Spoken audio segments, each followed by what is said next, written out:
Assalamualaikum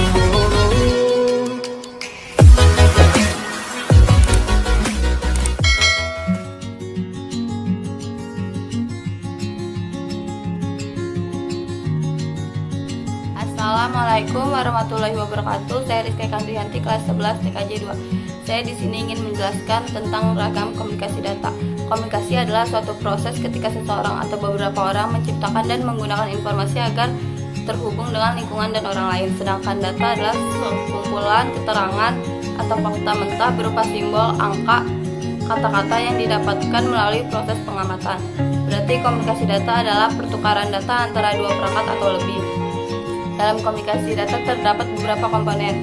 Pertama ada sumber data. Sumber data merupakan tempat utama di mana kumpulan data sekaligus informasi dapat dimunculkan dan dikirim.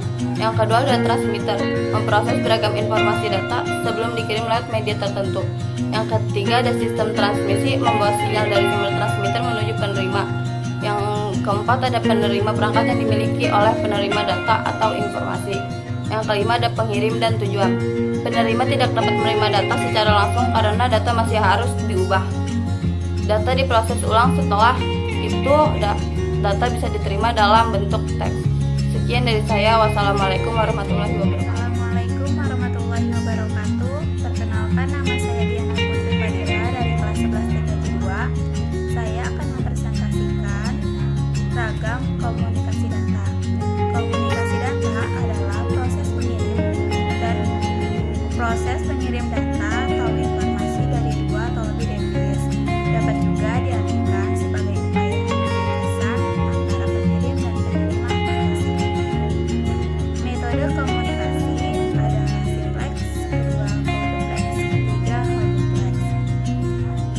Berdasarkan informasi yang dikirim dan diterima ada 1. Komunikasi data, 2. Komunikasi audio, 3. Komunikasi video, keempat ada komunikasi audio dan video, kelima ada komunikasi data.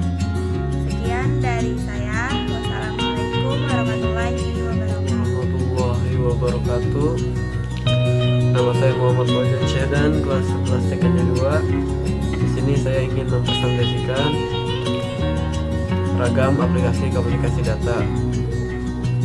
Komunikasi data adalah proses pengiriman data atau informasi dari dua atau lebih device, contohnya seperti komputer, smartphone, handphone, dan lain-lain, yang terhubung dalam suatu jaringan. Dapat juga diartikan sebagai upaya untuk bertukar pesan antara penerima dan pengirim informasi. Blok diagram komunikasi data ada sumber, pengirim, sistem transmisi, penerima, dan tujuan. Metode komunikasi yang pertama ada simplex, yaitu komunikasi satu arah. Pengirim hanya bisa mengirim pesan ke penerima dan tidak dapat menerima pesan, dan penerima hanya dapat menerima pesan dari pengirim dan tidak dapat mengirim pesan. Contohnya ada radio, televisi, dan lain-lain. Yang kedua ada half duplex, yaitu komunikasi dua arah. Pengirim dan penerima masing-masing dapat mengirim dan menerima pesan tetapi secara bergantian. Contohnya walkie-talkie, chatting, dan lain-lainnya. Yang ketiga ada full duplex, yaitu komunikasi dua arah seperti half duplex, tetapi penerima dan pengirim dapat mengirim dan menerima pesan secara bersamaan dalam suatu waktu. Contohnya telepon, video call, dan lain-lain. Terima kasih, kurang lebihnya mohon maaf. Wassalamualaikum warahmatullahi wabarakatuh.